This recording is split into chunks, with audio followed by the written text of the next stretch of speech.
série sobre a programação orientada a objetos. Nesse vídeo serão discutidos os fundamentos deste paradigma. Esse vídeo é dividido em 3 partes.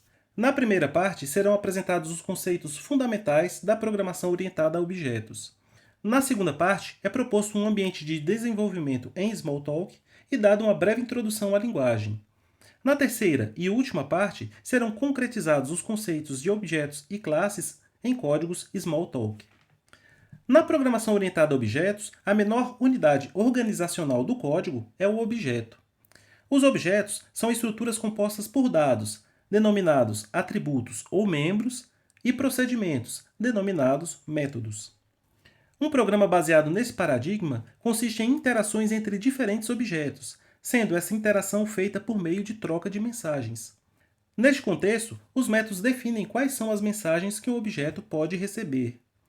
Cada objeto é uma instância de uma classe, e as classes são modelos que determinam os tipos, atributos e métodos do objeto. Além de linguagens baseadas unicamente nesse paradigma, há uma enorme gama de linguagens que suportam múltiplos paradigmas, e dentre eles a orientação a objetos. Em termos históricos, o termo objeto foi proposto no MIT, no período que compreende o final da década de 50 e o início da década de 60. Na ocasião, objeto era um item identificado com atributos.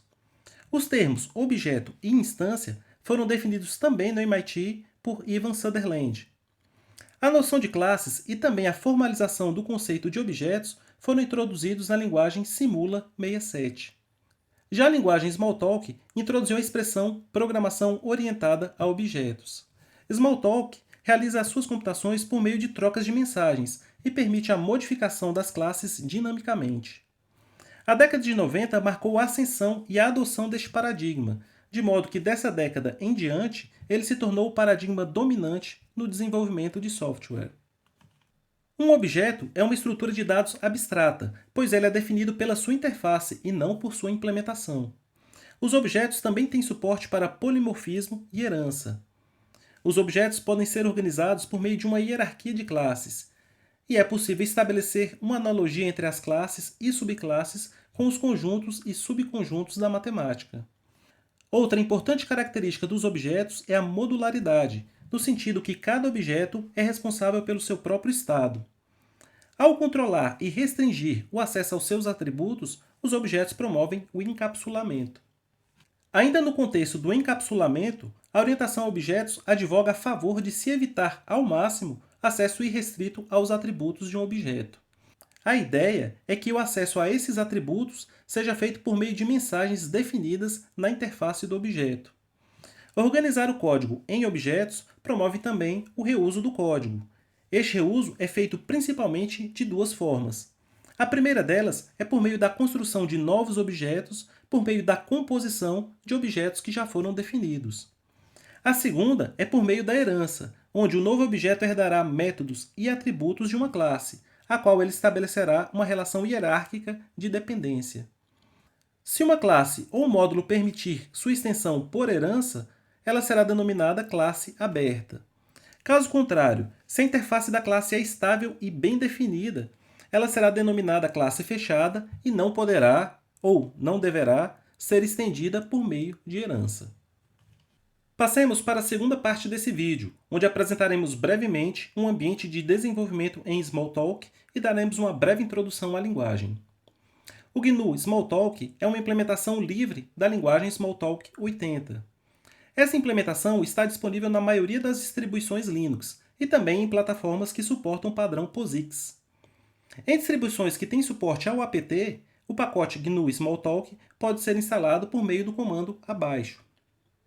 A validação da instalação pode ser feita por meio do comando abaixo. GNU Smalltalk fornece um ambiente interativo, o qual pode ser iniciado com o comando gst. Usaremos a notação st, símbolo de maior, para indicar que o código deve ser inserido no ambiente interativo. Para imprimir a mensagem Hello World, basta utilizar a expressão Hello World print NL. Embora simples, essa expressão traz novidades interessantes em relação a outras linguagens. Antes de comentar essas novidades, atente que, ao inserir essa expressão no ambiente interativo, a mensagem é impressa 2 vezes. A primeira delas é a impressão resultante do método, e a segunda é do próprio ambiente interativo, que imprime o resultado de cada expressão. Em relação às novidades, a sintaxe de Smalltalk é convencional no sentido que o objeto antecede o método, mas não usa a notação de ponto mais comum. De fato, ela não usa nem mesmo parênteses para sinalizar os argumentos do método. A sintaxe é a seguinte: o objeto, um espaço, a mensagem ou método, seguido de dois pontos, um novo espaço e, se existirem, os argumentos dos métodos, separados por um espaço em branco. Além disso, as strings são delimitadas por uma única aspa e não por aspas duplas. Outro fato interessante é que outras linguagens tratariam a string Hello World como uma constante, mas em Smalltalk ela é um objeto que recebe o método printNL como mensagem. Na verdade, em Smalltalk todos os tipos são objetos.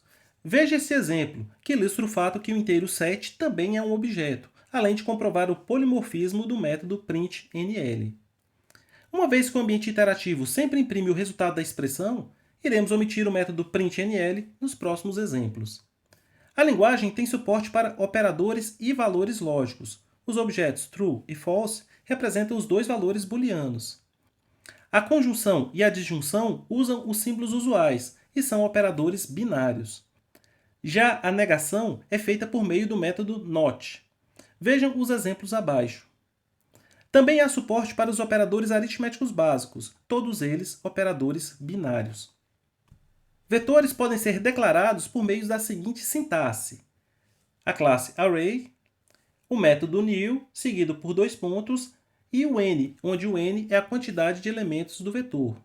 Essa sintaxe cria um novo vetor com n elementos, inicialmente todos vazios.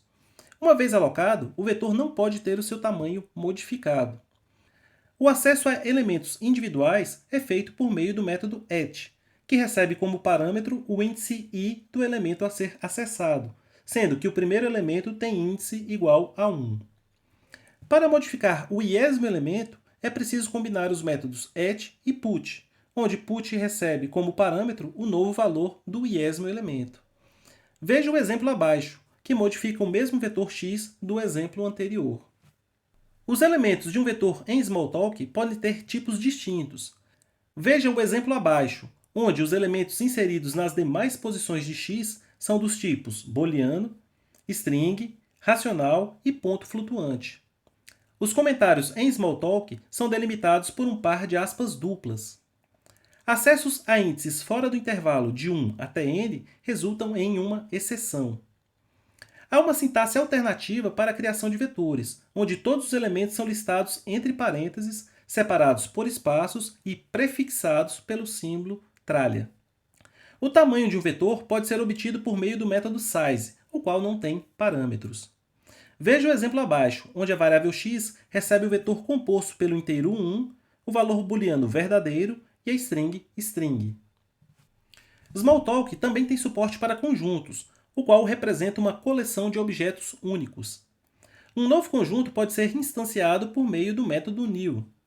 Para inserir um novo elemento no conjunto, utilize o método add, cujo parâmetro é o valor a ser inserido.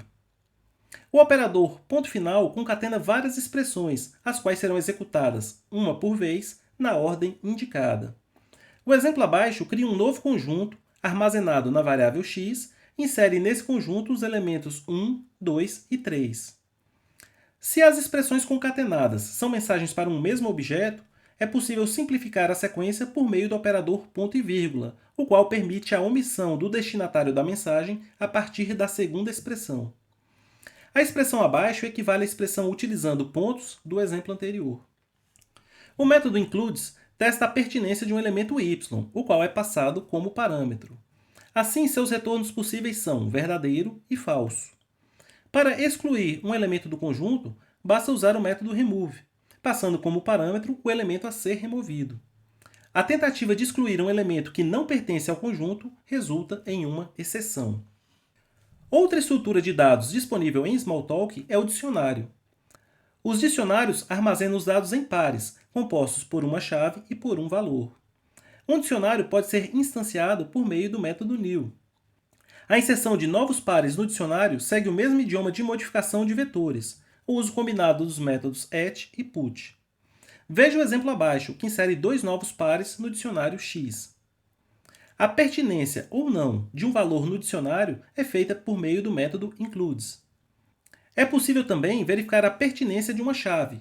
Para isso, deve-se utilizar o método includes_key. Veja os exemplos abaixo, onde x é a instância do exemplo anterior. Chegamos à terceira e última parte desse vídeo, onde veremos como os conceitos de objetos e classes são concretizados em Smalltalk. Conforme já dito, todos os tipos de dados em Smalltalk são objetos. Assim, há duas formas de se criar novos objetos, por meio de constantes ou por meio do método new. Os exemplos a seguir ilustram essas duas formas. A atribuição é feita por meio do operador igual, o qual atribui à variável à esquerda uma referência ao objeto construído à direita. Uma mesma variável pode referenciar objetos de tipos distintos, um por vez, sendo as referências atualizadas por novas atribuições. No exemplo abaixo, a variável x inicialmente faz referência à constante booleana falso e, em seguida, passa a referenciar a string teste. Se nenhuma variável referenciar um dado objeto, este será desalocado da memória por meio do coletor de lixo, o qual faz esse processo periodicamente e de forma automática. Também é possível desalocar um objeto explicitamente, usando o operador exclamação e uma variável que contenha uma referência para este objeto. No último exemplo, x referencia o inteiro 9 e, após o uso do operador exclamação, x fica sem referências, e a memória ocupada pelo inteiro 9 foi desalocada pelo coletor de lixo. Os objetos se comunicam em Smalltalk por meio de troca de mensagens. Uma mensagem é composta por um método, seguido de dois pontos e os seus parâmetros, se existirem. Conforme já comentado, o operador ponto e vírgula pode concatenar múltiplas mensagens para um mesmo destinatário. Neste caso, o valor da expressão será definido pela última mensagem. Veja o exemplo abaixo. Após alocar um vetor x com 10 elementos, em seguida o primeiro elemento recebe o valor 10, o segundo o valor 5 e, por fim, é consultado se 7 pertence ou não ao vetor. Assim, a expressão é avaliada como falso. Se a sequência de mensagens tem destinatários distintos, deve-se utilizar o operador ponto final. Em Smalltalk, todas as classes herdam, direta ou indiretamente, a classe Object. Assim, uma nova classe pode ser criada a partir de herança, usando como classe base a classe Object. A sintaxe é Object, o método subclass, dois pontos e o nome da nova classe, iniciado em maiúsculas e antecedido pela tralha. Veja que a sintaxe nos diz que uma nova classe é criada por meio do envio da mensagem subclass para a classe Object. As variáveis de instância são criadas por meio do método instanceVariableName, o qual recebe o nome da variável de instância como parâmetro. O método comment pode ser utilizado para documentar a classe. Em Smalltalk, é possível modificar a classe depois de criada, como, por exemplo, modificar um método. Neste exemplo, o comentário sobre a classe é atualizado. Se você está mais acostumado com outras linguagens com suporte à orientação a objetos, há uma sintaxe alternativa que é mais familiar.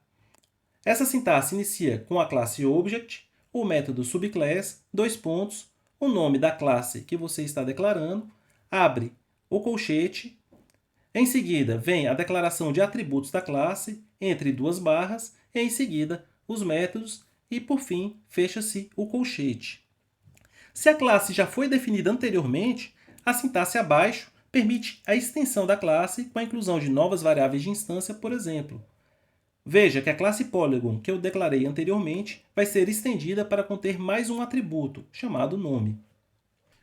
Novos métodos de instância também podem ser acrescidos. A sintaxe é essa: o nome da classe, a palavra-chave extend, abre o colchete e em seguida vem a declaração do método. Ao final da declaração do novo método, se fecha também o colchete. Sintaticamente, os métodos de classe se diferenciam dos métodos de instância por meio do acréscimo da palavra reservada class antes da palavra reservada extend. Para que seja possível criar novas instâncias de uma classe, é preciso que a classe forneça ao menos um método construtor.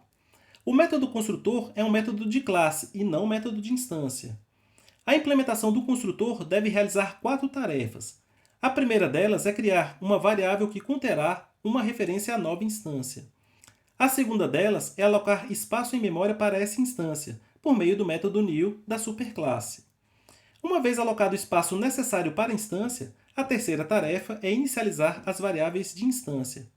Por fim, a quarta e última tarefa é retornar a referência à nova instância por meio do operador circunflexo.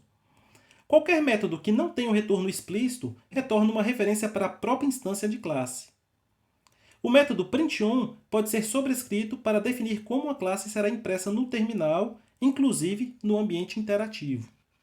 Este código exemplifica a implementação de um construtor para a classe Polygon e também de dois métodos de acesso à variável de instância sides. O construtor será uma sobrescrita do método new, que receberá o inteiro n como parâmetro. Na linha 3 é declarada a variável r, local ao método, que servirá para a construção da nova instância. A sequência de expressões da linha 4 constrói a nova instância. O método new da superclasse aloca o espaço, o método init inicializa a variável de instância sides e, por fim, a variável r é retornada. O método init, implementado na linha 9, atribui n à variável de instância sides. Já o método sides, implementado na linha 13, retorna o valor da variável sides. Este código contém toda a implementação da classe Polygon, além de uma sobrescrita possível para o método printOn, o qual recebe o fluxo onde a impressão será feita. A linha 15 invoca o método printOn da superclasse, enquanto que a linha 16 utiliza o método nextPutAll do fluxo para imprimir a mensagem espaço with espaço. A linha 17 imprime o número de lados do polígono por meio do método printOn, passado na mensagem para a variável de instância sides. Por fim, o texto espaço sides é passado para o fluxo. O método subclass pode ser utilizado para criar uma subclasse de qualquer instância. Todos os métodos e membros da classe base serão herdados, e a subclasse pode declarar novos métodos e membros, que serão específicos da subclasse. Os métodos da classe base também podem ser sobrescritos, de modo que a nova implementação terá primazia em relação à implementação da classe base, a qual ainda pode ser acessada por meio da palavra reservada super. Para passar uma mensagem para a própria instância, utilize a palavra reservada self. Este código ilustra a criação da subclasse Square da classe Polygon. A linha 2 declara a variável de instância L, específica da classe Square. O construtor da classe Square é denominado side, o qual recebe o comprimento do lado do quadrado. Este comprimento pode ser modificado pelo método setLength, declarado na linha 10. Os métodos declarados nas linhas 12 e 13 permitem computar o perímetro e a área do quadrado. Observe, na linha 13, que o método getSides é invocado na própria instância, ilustrando o uso da palavra reservada self. Na linha 15, o método printOn é sobrescrito. Este código apresenta outro exemplo de subclasse. A linha 2 declara duas variáveis de instância da classe rect, b e h. Observe que o construtor declarado na linha 4 recebe dois parâmetros. Esta sintaxe para dois ou mais parâmetros também é utilizada na linha 9, no método que permite alterar as dimensões do retângulo. A classe rect também sobrescreve o método printOn. No contexto da orientação a objetos, o polimorfismo permite utilizar uma referência a uma instância de uma subclasse onde se espera uma referência de uma classe base. Em geral, uma referência para a classe base pode, em algum momento, apontar também para qualquer subclasse dessa classe base. Como em Smalltalk as referências não têm tipo explícito, tal característica fica menos evidente do que em outras linguagens. Mesmo assim, o polimorfismo está presente na linguagem, conforme podemos observar quando invocamos o método sobrescrito em diferentes instâncias de classes relacionadas hierarquicamente. Uma observação importante: para que o método seja sobrescrito, é preciso que se mantenha a assinatura do mesmo, isto é, mesmo nome e mesma lista de parâmetros. Este código ilustra o polimorfismo em Smalltalk. A classe printer imprime a instância x no terminal por meio do método putString, que invocará o método printOn em x, e o método cr imprime uma nova linha. As linhas 13, 14 e 15 importam as implementações das classes Polygon, Square e Rect por meio do método fileIn, da classe fileStream. As linhas 16, 17 e 18 criam novas instâncias dessas classes, as quais são impressas nas linhas 19, 20 e 21. Vejam que, embora a mensagem seja a mesma, como as instâncias passadas como parâmetros são distintas, o resultado de cada uma dessas mensagens é distinto, por conta da sobrescrita do método printOn em cada uma dessas classes. Além do polimorfismo, Smalltalk também suporta a sobrecarga de métodos, característica onipresente nas linguagens orientadas a objeto. A sobrecarga permite escrever vários métodos com o mesmo nome, porém com parâmetros diferentes. Por conta da natureza da sintaxe de Smalltalk, a sobrecarga, assim como o polimorfismo, não fica evidente. Uma prática comum é sobrecarregar o construtor de uma classe, oferecendo assim aos seus usuários diferentes modos de se construir uma instância. Cada um desses construtores terá um conjunto de parâmetros distinto, seja pela quantidade, seja pela qualidade dos parâmetros. Como a sintaxe de Smalltalk associa um nome a cada parâmetro, a escolha desses nomes pode aumentar a legibilidade do código. Este código ilustra a sobrecarga de construtor em Smalltalk. O primeiro construtor da classe Point, declarado na linha 4, recebe ambas coordenadas x e y como parâmetros. O segundo construtor é denominado new e inicia ambas variáveis de instância com o valor 0. Notem que, nas sequências de expressões nas implementações dos métodos, as diferentes expressões são concatenadas por meio do operador ponto final e que não há ponto final após a última expressão. Para finalizar, um breve comentário sobre o fluxo de trabalho usando o GST. Para se trabalhar no modo interativo, as definições das classes podem ser carregadas por meio do método fileIn da classe fileStream, conforme já mostramos em um exemplo anterior. Outra alternativa é salvar uma imagem com toda a seção do GST, preservando assim todas as definições já inseridas, por meio do método snapshot da classe ObjectMemory. Uma vez salva, essa imagem pode ser carregada por meio do comando gst-i maiúsculo, o nome da imagem com extensão .im. Ao carregar a imagem, todas as definições presentes são restabelecidas, porém as variáveis não são salvas ou recuperadas. Essas foram referências utilizadas na elaboração deste material. Finalizamos aqui este primeiro vídeo sobre orientação a objetos. No próximo vídeo apresentaremos os blocos e as exceções em Smalltalk. Até lá!